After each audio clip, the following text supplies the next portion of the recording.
Good afternoon, everybody. Welcome to Talking Real Estate with Champions Real Estate Team at Berkshire Hathaway Home Services Ambassador Real Estate Company. My name is Mark Wehner II, team leader here at Champions Real Estate Team. Joining me today is Russ Williams with Williams Mortgage, and we'll kind of give a rundown what's going on in the real estate market. So I guess I'm happy to be back in this hot, humid weather. Last week I was sitting on the Rocky Mountains in Estes Park, but got a good chance to get away. But yeah, so let's jump in straight. Actually, our quick tip of this week is location.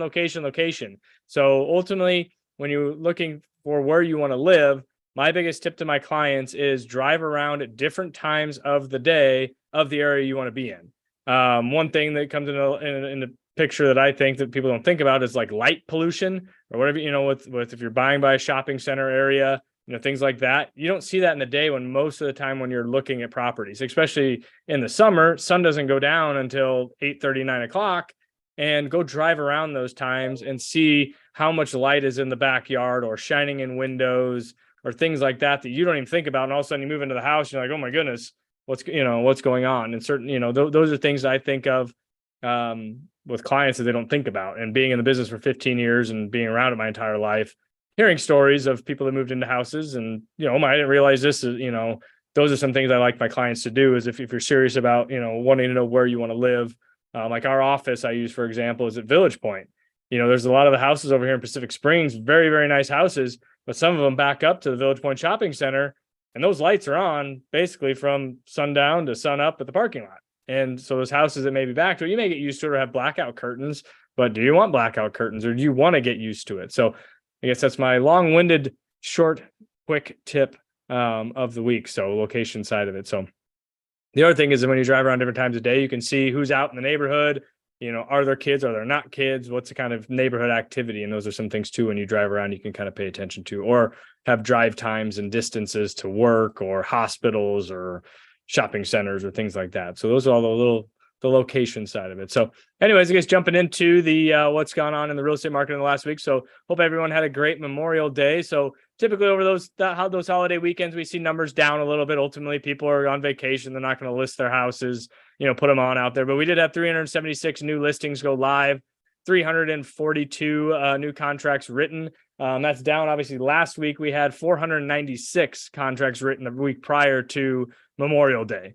So as we see that coming in, we dropped almost 120 contracts getting accepted out there. So, that's why I said last week when I was in Colorado, it's a great time to go look because not a lot of people are out there. And this just kind of shows that we see these trends, being in it 15 years and basically my entire life as a fourth generation real estate agent. We see that. And that's why I tell my clients, hey, I know you may be going to the lake or something, but if you see a house that pops up and you're within driving distance to go take a look at it, let's go look at it. So, and then we had 363 happy new homeowners out there. So congratulations to them. 30,000 foot view here. Oh, wrong button. I hit the share screen. Sorry. As we look here, these numbers really didn't change from the previous week. We had 2,157 homes for sale in the Omaha Lincoln area in the MLS. Breaking that down in Douglas Sarpy County, 1,225. And then 465, I think it was 466 existing homes last week. So we're down one house, but those houses come in and go out. So these numbers, I feel like this graph is a good model of the 30,000 foot view, but looking at the day in, day out, that weekly numbers really shows our trends of what's going on in the marketplace. And I think with the fifth week in a row, we've gone up $1,000 on our average sold price. Now we're up to 324. So I don't see prices going down. I know some builders, recently have increased their prices, a couple months ago. So I don't see those prices going down. I know some builders out there working with a client looking at new construction. Some of those spec homes, they're willing to give a little bit of deals or negotiate them because they want them off their books. So if there's some of those spec homes out there that are already completed, that's where you're going to get kind of the deal on them. Not really deal, but you're not going to pay 2023 prices and what the market price is out there, because you may get a house at 650 built in 2020, in 2022. And in 2023, that 650 house is now $700,000, just because of materials and all those different things that factor into that play. So if you like a house and you're okay with what's already been in there, but if you want to pick your stuff, that's going to cost you a little bit more with regards to that. And then ultimately you have your existing market, you got wholesale versus retail is kind of how I break it down. your retail prices are your new construction, your wholesale prices are going to be your existing homes. If you can find something out there, we're still seeing multiple offers in certain price points and things like that. So it's still a very active market. And we'll jump in here in just a second with Russ on the mortgage side of it and what's going on there. I think that's been fairly steady the last couple of weeks. So, I think it is what it is, and we're at where we're at. So I guess let's jump in with Russ now and see what he's seeing in the mortgage side of it. So how are we doing, Russ? Doing pretty well. I cannot believe we are looking at June tomorrow. It's crazy. Yeah. Right? Crazy. Mortgage rates are improved a little bit from where they were last week. As we get towards the end of most months, there are fewer economic reports coming out, and given that we're watching inflation so closely, as is the economy, between the lack of economic data, between the Fed governors out on the speaking circuit saying things that rattle the markets, and between the uncertainty surrounding the debt ceiling issue in Washington, D.C., we saw interest rates rise over the last 2 weeks to 6 months highs. They've come back a little bit as we start to see data coming in. We expect those will continue to improve a little bit. But people tend to be pessimistic, Mark, and in the absence of economic data to the contrary, they assume the worst is going to happen. Now, the Fed meets, of course, every 6 weeks. We're going to meet again in the middle to latter part of June. And up until last week, it was the general consensus, a belief that they would not raise short-term rates. It's about 50-50 at this moment whether or not they will. And the reason why that's important, especially in light of the current debt ceiling situation, is the current agreement between the White House and Speaker McCarthy, it's a fairly big debt ceiling extension. And that means additional debt issuance in the form of bonds issued by the federal government. The length of those bonds, the duration of those bonds will determine, to a great extent, how that might affect mortgage rates. If they're shorter term duration debt to pay for the national expenses, that might not necessarily be as damaging to the mortgage market and mortgage rates as if the debt ceiling is issued in long-term treasury bonds, maybe 15 to 30-year bonds, that sort of a thing. At the same time, with all the talk of the Fed wanting to continue putting the clamps down on inflation, again, I wish they would pause. I hope they do pause. But if they do happen to raise rates another time, that puts a lot of pressure on regional and mid-sized banks in order to refund the deposits of folks that don't like the return on their checking and savings accounts, and they want to pull their money and put it into money markets or other types of interest-bearing accounts. That forces those mid-sized and regional banks to sell off some of the assets they have, many of which are held in treasuries. And in order to get those treasuries sold that they have on their books that might have been lower return treasuries from many years ago, they have to sell more, which means the banks take big losses. That creates instability in the banking sector. And that glut of additional bonds on the market can put pressure on mortgage rates. So I'm hoping the Fed softens their stance. I'm hoping that economic data continues to moderate and show inflation coming down because between the debt ceiling deal and higher short-term rates, that can have a negative impact on long-term mortgage rates. Yeah, I mean, that's all great information. I mean, people don't think, the big picture of it. They're just looking at what they see, on TV or they're looking at the rates on the banks, websites and stuff like that, and actually get the reasoning behind what's going on. And you can kind of, make an educated decision on when you want to buy a house. There's no cheaper time to buy a house than yesterday. I mean, with the prices going, up, ultimately we can't predict the future, but, historically they've gone up, so, I mean, that's one of those things that you just kind of have to just jump in the game and get after it, in all terms. And it's interesting too, Mark, CNBC has been particularly hard on the housing market for the last 10 and a half years, and they have been wrong in their prognosis and their forecast in all but 2 or 3 months. CNBC is very negative on housing and has been. But if you take a look at very similar economic periods in the past, where we've come through situations similar to this, and the year following a situation like what we're in right now, home price appreciation has gone up on average by about 8%.